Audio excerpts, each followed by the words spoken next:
പശ്ചിമേഷ്യയിലെ സംഘർഷാവസ്ഥ കാരണം ഇന്ത്യയിലെ വളം ഉൽപാദനത്തെ പ്രതികൂലമായി ബാധിച്ചിരിക്കുന്നു.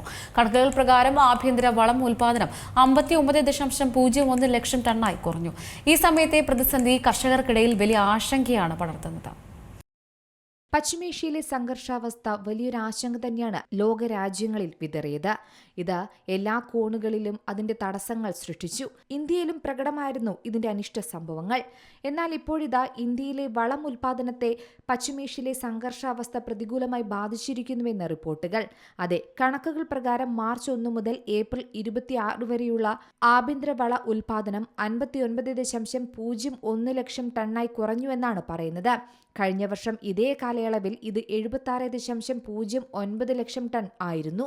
പ്രത്യേകിച്ച് ഹോർമുസ് കടലിടുക്കിലൂടെയുള്ള ഗതാഗത തടസ്സങ്ങൾ, അസംസ്കൃത വസ്തുക്കളും പ്രകൃതിവാതകവും യഥാസമയം എത്തിക്കാൻ സാധിക്കാത്തതാണ് ഇപ്പോൾ ഉൽപാദനത്തിൽ ഇടിവുണ്ടാകാൻ കാരണമായിരിക്കുന്നത്.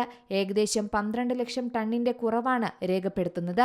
കർഷകർക്കിടയിൽ ഇത് വലിയ ആശങ്കയാണ് പടർത്തുന്നത്. കാരണം ഖാരിഫ് കൃഷി ആരംഭിക്കുന്ന ഈ സമയത്താണ് തിരിച്ചടി.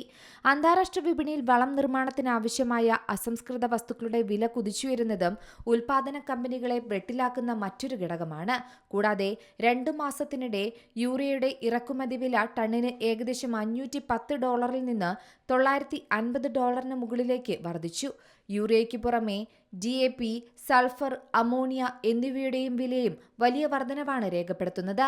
നിലവിൽ ഇന്തോനേഷ്യ, മലേഷ്യ, ജോർദാൻ തുടങ്ങിയ രാജ്യങ്ങളിൽ നിന്നാണ് അസംസ്കൃത വസ്തുക്കൾ ഇന്ത്യ ശേഖരിക്കുന്നത്.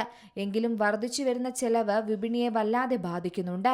ഖാരിഫ് കൃഷി തുടങ്ങുന്ന സമയത്തുണ്ടായിട്ടുള്ള ഈ പ്രതിസന്ധി ഈ വർഷം കാർഷിക ഉൽപാദനം കുറയാൻ കാരണമാകുമോ എന്ന ആശങ്കയാണ് കർഷകർക്കിടയിലുള്ളത്. ഉൽപാദനം കുറയുന്ന സാഹചര്യമുണ്ടായാൽ അത് പണപ്പെരുപ്പം ഗണ്യമായി ഉയരാനും ഇടയാക്കും. കൂടാതെ വളം സബ്സിഡികളുള്ള സർക്കാരിന്റെ ചെലവും ഇരട്ടിയായി വർദ്ധിക്കും. പശ്ചിമേഷ്യൻ പ്രതിസന്ധി നീണ്ടുപോയാൽ രാജ്യത്തെ ഭക്ഷ്യസുരക്ഷയെപ്പോലും ഇത് ബാധിക്കാനിടയുണ്ടെന്നാണ് വിദഗ്ധർ പറയുന്നത്. News desk Zee Malayalam news. ഏറ്റവും പുതിയ വാർത്തകളും വിശേഷങ്ങളും വിരൽത്തുമ്പിലറിയാൻ സീ മലയാളം ന്യൂസ് എല്ലാ ഡിജിറ്റൽ പ്ലാറ്റ്ഫോമുകളിലും ലഭ്യം.